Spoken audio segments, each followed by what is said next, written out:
Et si la plus grande bataille de l'Afrique ne se jouait plus sur le sable brûlant du désert ou dans la tension sourde des frontières, mais dans l'invisible balai des ondes qui enveloppent tout le continent? Imaginez un instant. Pour la toute première fois, 3 nations du Sahel, le Burkina Faso, le Mali et le Niger, décident de mutualiser leurs ressources, leur expertise et leur vision pour s'approprier le contrôle de ce que leur peuple regarde, entend, partage et imagine. Cette décision n'est pas qu'un simple progrès technique, ni une démonstration de force parmi tant d'autres. Non, c'est l'acte fondateur d'une révolution silencieuse. L'avènement d'une souveraineté informationnelle authentiquement africaine, arrachée aux griffes de l'histoire et non plus dictée par des capitaux ou des puissances étrangères. Derrière ce projet commun de satellite, il y a bien plus qu'un outil en orbite. Il s'agit d'une attaque frontale, méthodique, contre une architecture du pouvoir héritée des empires coloniaux et des jeux géopolitiques post-coloniaux. Pendant des décennies, les réseaux de communication, les serveurs d'information, les satellites d'observation et même les bases de données stratégiques appartenaient à d'autres. Qui surveillait? Qui alertait? Qui décidait de ce qui était visible ou caché? Trop rarement l'Afrique. Prenons un exemple concret. Imaginons un poste de commandement militaire au nord du Mali, au beau milieu du désert, coupé de ses arrières par une panne de communication. Jusqu'à ce projet, la moindre transmission de données, la moindre image satellite de la région dépendait d'infrastructures étrangères. Un bug, une coupure, un refus d'accès, et c'est tout un dispositif de sécurité qui s'effondre. Il ne s'agit pas ici d'un scénario hypothétique, mais d'une réalité vécue à maintes reprises au cours des dernières décennies. En 2022, lors d'une offensive djihadiste, la transmission d'images en temps réel a été interrompue pendant plusieurs heures, laissant les forces nationales aveugles et vulnérables. Aujourd'hui, ces 3 pays veulent briser ce cercle vicieux. Leur pacte satellitaire vise à garantir que la parole, l'image et la donnée voyagent selon leurs propres règles, sans plus passer obligatoirement par Paris, Washington ou Moscou. Tant qu'un État dépend de réseaux extérieurs, sa voix peut être étouffée, sa volonté contournée et surtout, sa sécurité exposée à tous les vents. Posséder son propre satellite, ce n'est pas seulement accélérer la connexion à Internet ou moderniser les communications de l'État.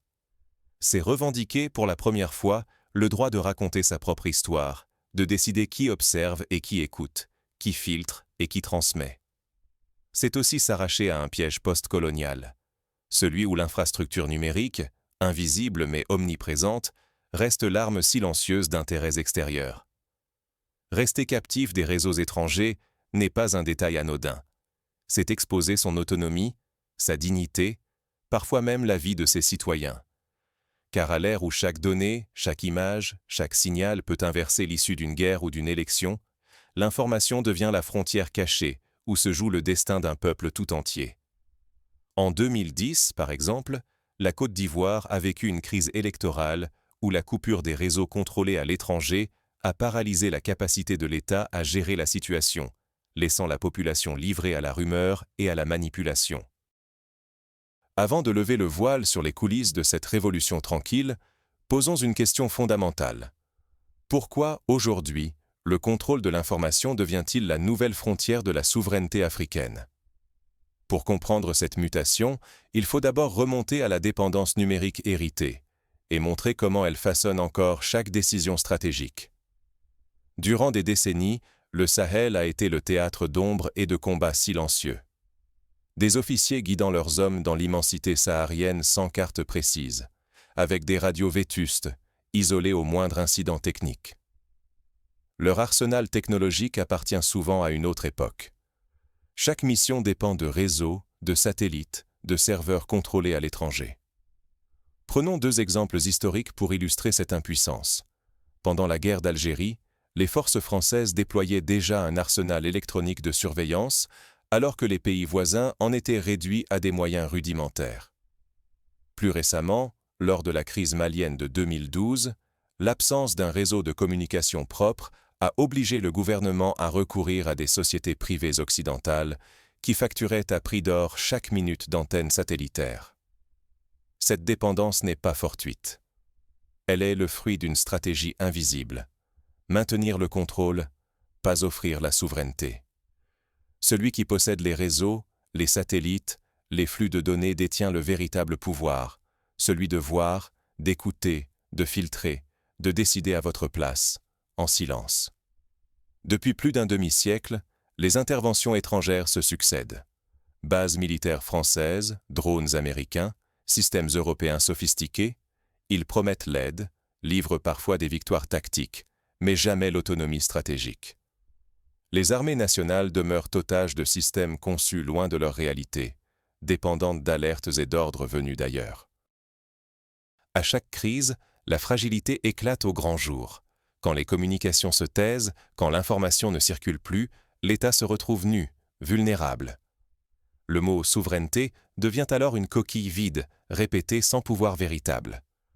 Aujourd'hui, tout se joue sur le terrain de la technologie. Prendre le contrôle de ces outils de communication et d'analyse, c'est enfin écrire sa propre histoire, défendre ses frontières, choisir ses batailles. Céder ce contrôle, c'est redevenir spectateur de son propre destin, dépendant d'arbitres invisibles, impuissant devant chaque menace. Pour illustrer cela, souvenons-nous de la crise du Rwanda en 1994. Ce n'est pas uniquement une tragédie humaine, mais aussi un échec informationnel. Les communications nationales ont été sabotées, la voix officielle du pays étouffée par des relais extérieurs. Des radios de la haine ont pu diffuser leur venin sans entrave, en profitant de l'absence d'une infrastructure souveraine. Mais derrière la ruée vers le satellite, que cherche-t-on vraiment ? S'agit-il d'échanger de vieux alliés contre de nouveaux, ou de briser pour de bon le cycle de la dépendance ?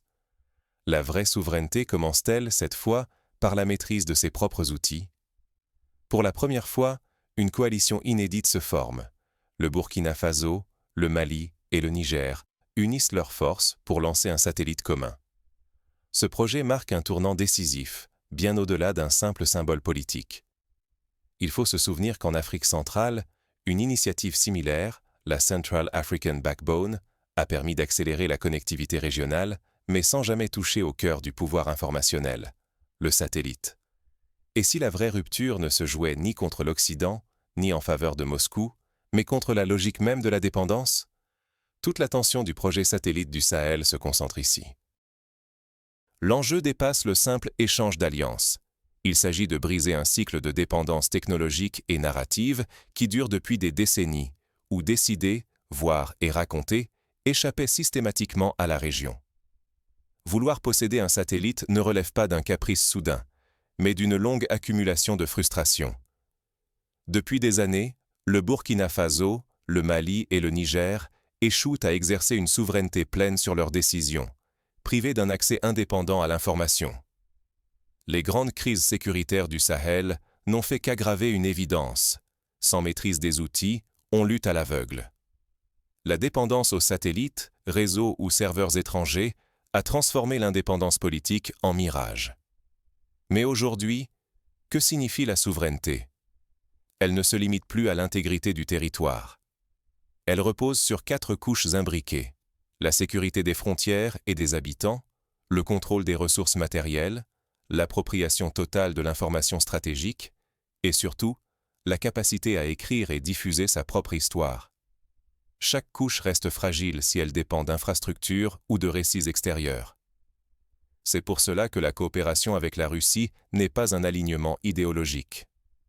Elle répond d'abord à une logique pragmatique. Obtenir un levier technologique, pas s'installer sous une nouvelle tutelle. Pour les chefs d'État sahéliens, il ne s'agit pas de remplacer une dépendance occidentale par une dépendance russe, mais d'ouvrir une brèche, de gagner une marge de manœuvre, pour finalement internaliser le savoir-faire et le contrôle des systèmes critiques. Regardons l'exemple du Brésil, qui a développé son propre programme spatial dans les années 1990, en partenariat avec la Chine, mais avec une volonté farouche d'internaliser les compétences. Le pays a su transformer cette collaboration en écosystème local, formant une génération d'ingénieurs et de techniciens qui pilotent aujourd'hui des satellites brésiliens, au service prioritaire de la nation. Remplacer une domination visible par une domination invisible ne ferait que déplacer le problème. Ce que cherchent les dirigeants, c'est une autonomisation technique et politique. Gérer leur propre réseau, protéger leurs propres données, décider sans médiation extérieure de ce qui est vu, dit ou fait sur leur territoire. C'est là tout le sens de la démarche, ne plus avoir à demander la permission pour surveiller, comprendre ou agir.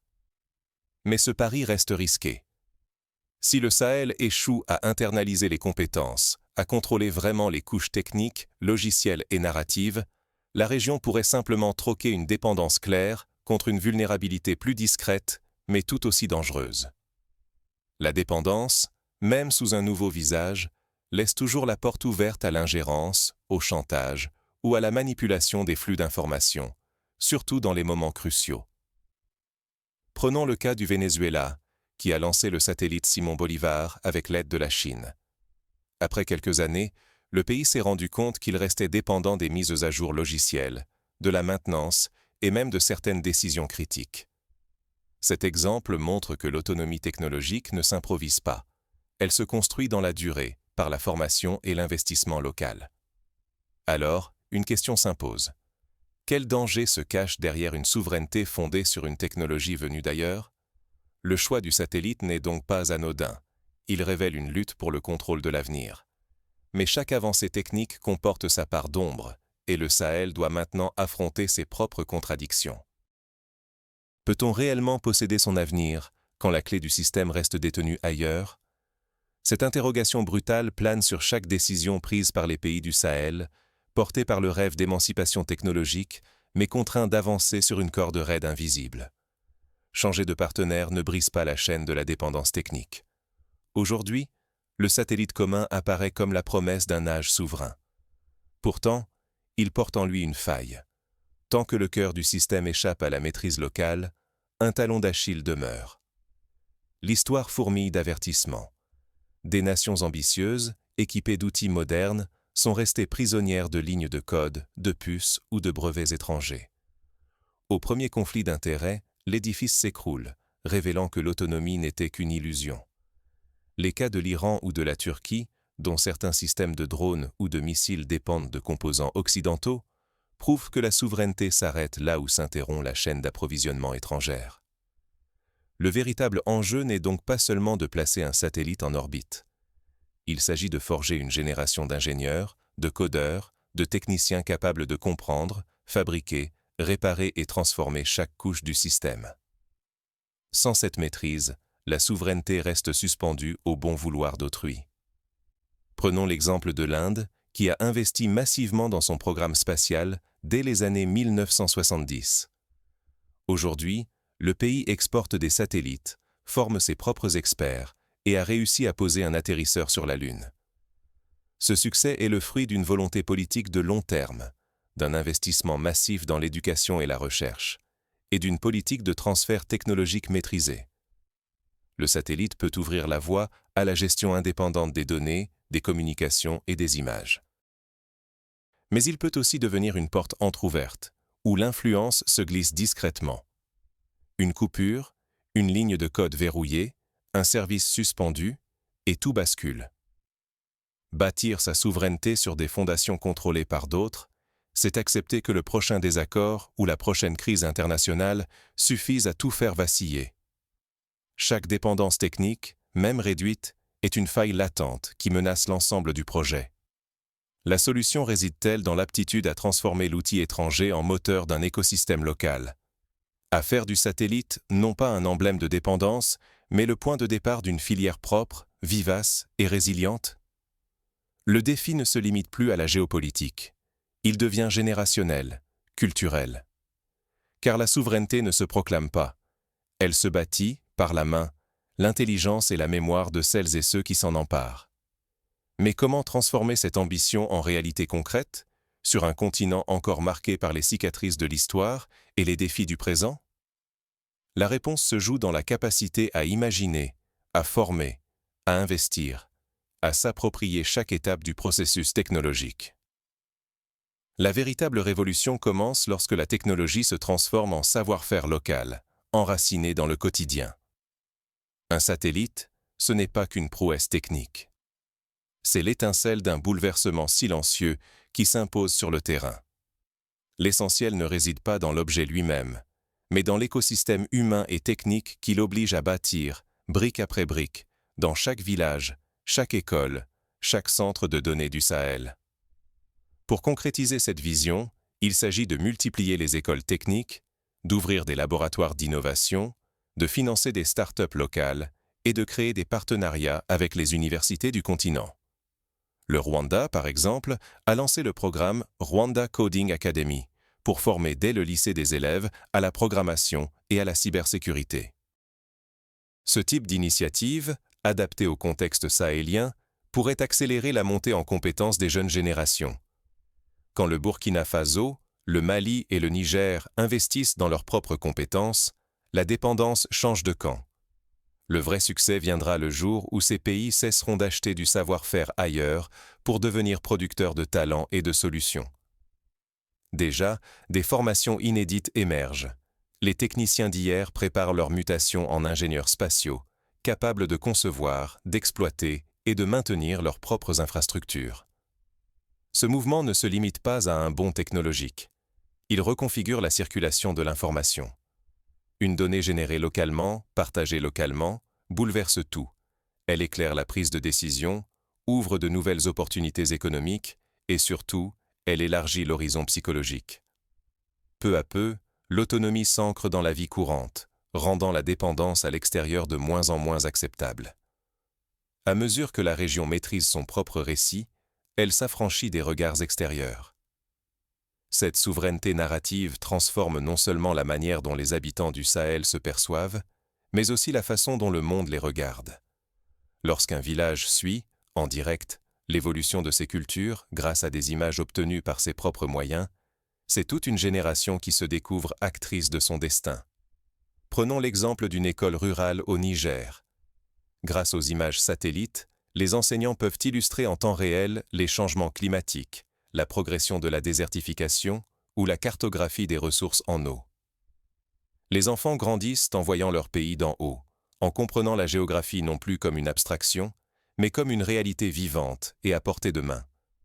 Pourtant, tout repose sur un pari risqué. Sans un engagement massif dans l'éducation, la formation continue et l'infrastructure locale, la souveraineté ne sera qu'un mirage, toujours soumise au bon vouloir extérieur, qu'ils viennent d'Europe, d'Amérique ou d'ailleurs.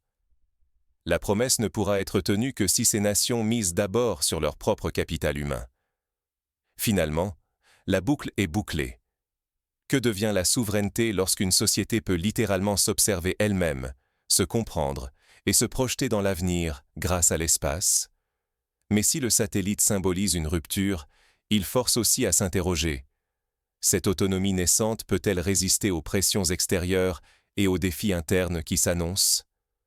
Lorsque l'on ose dessiner sa propre carte, qui peut encore vous imposer sa place? Cette question, apparemment simple, bouleverse aujourd'hui les fondations du Sahel. Car pour la première fois de leur histoire moderne, le Burkina Faso, le Mali et le Niger ne se contentent plus de défendre leurs frontières. Ils revendiquent le droit de se définir eux-mêmes, de maîtriser leur image et de protéger leur voix, dans l'espace comme sur Terre. Toute l'attention se concentre sur un choix sans retour. S'approprier enfin les outils qui fondent l'autonomie ou continuer de dépendre d'architectures invisibles, pensées et contrôlées ailleurs. Depuis plus de 60 ans, chaque connexion, chaque image satellite, chaque communication stratégique transitait par des réseaux, des serveurs, des codes hors de portée. Ce n'est pas seulement une histoire de technologie, c'est le cœur de la souveraineté qui palpite, mise à nu.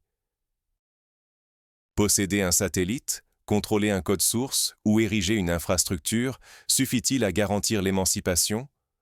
Ou bien la souveraineté véritable prend-elle racine seulement lorsque le peuple façonne ses outils, les comprend et les transforme en prolongement de sa propre volonté collective? La décennie qui s'ouvre sera décisive. Le Sahel pourra-t-il écrire un chapitre neuf, ou restera-t-il prisonnier d'un cycle sans fin de dépendance, perpétuellement maquillé sous de nouveaux drapeaux? Le risque est immense. Perdre la maîtrise de l'information, c'est laisser d'autres façonner ce que vous voyez, ce que vous croyez, et, au bout du compte, ce que vous devenez. Pourtant, l'opportunité est sans précédent. En cherchant à bâtir une souveraineté informationnelle commune, ces trois pays ne rompent pas simplement avec une tutelle occidentale, ni ne se livrent entièrement à une nouvelle influence. Ils tentent, pour la première fois depuis l'indépendance, de refonder la notion même de gouvernance, à partir du terrain, de la technique, du pouvoir de raconter leur propre histoire. Ce choix ne concerne pas que les chefs d'État ni les ingénieurs. Il traverse chaque citoyen, chaque village, chaque famille. À l'ère numérique, la frontière entre spectateurs et acteurs s'efface. Chacun devra choisir, assister à la transformation ou la porter lui-même. Les satellites, les réseaux, les plateformes ne sont que l'ombre portée d'une question essentielle. Qui tient le stylo de l'histoire? Quand la technologie devient enfin l'instrument d'une réappropriation populaire, la carte du monde change de sens. Ce qui se joue dépasse la sécurité ou la prospérité. Il s'agit de la capacité d'un peuple à choisir, à contester, à inventer son avenir. Dans les années à venir, nous serons tous témoins ou acteurs de ce basculement. Il faudra savoir lire les signaux, écouter les voix qui montent du Sahel et se demander: la souveraineté se conquiert-elle à travers la technologie reçue ou par le courage de la transformer et de se l'approprier, coûte que coûte? Une nouvelle page s'ouvre, incertaine, mais porteuse d'espoir. La vraie question n'est plus qui fournit les outils, mais qui ose les manier en pleine liberté. À chacun de choisir son rôle, car l'histoire, elle, ne repassera jamais deux fois. Pour conclure, envisageons quelques étapes concrètes pour transformer l'essai. 1. Lancer un grand programme de bourse pour former des ingénieurs spatiaux locaux, en s'appuyant sur les universités des trois pays et sur des partenariats avec les grandes écoles africaines et internationales. 2. Créer un consortium public-privé pour financer des laboratoires de recherche et d'innovation dans la cybersécurité, la télédétection, l'analyse big data et l'intelligence artificielle appliquée aux enjeux sahéliens. 3. Instaurer une politique d'open source pour les logiciels critiques, afin de garantir que le code qui fait fonctionner les satellites soit transparent, modifiable et maîtrisé localement. 4. Organiser annuellement des hackathons panafricains mettant en compétition les jeunes talents pour développer des applications utiles à l'agriculture, à la sécurité, à l'éducation et à la gestion des catastrophes naturelles à partir des données satellitaires. 5. Initier une coopération sud-sud plus large, en invitant d'autres pays africains à rejoindre le projet, pour mutualiser les coûts, partager les expertises et construire une souveraineté informationnelle continentale. Ces étapes, loin d'être utopiques, sont déjà en marche dans plusieurs régions du monde. Il ne tient qu'à la volonté politique, à l'engagement de la société civile et à la créativité de la jeunesse africaine de les transformer en réalité durable. Car, au fond, la souveraineté n'est pas un cadeau. C'est un combat, une construction patiente, un choix renouvelé chaque jour. Le satellite du Sahel n'est qu'un début. Le reste dépend de la capacité du continent à s'emparer de cette chance unique, à la transformer et à écrire, enfin, une histoire qui lui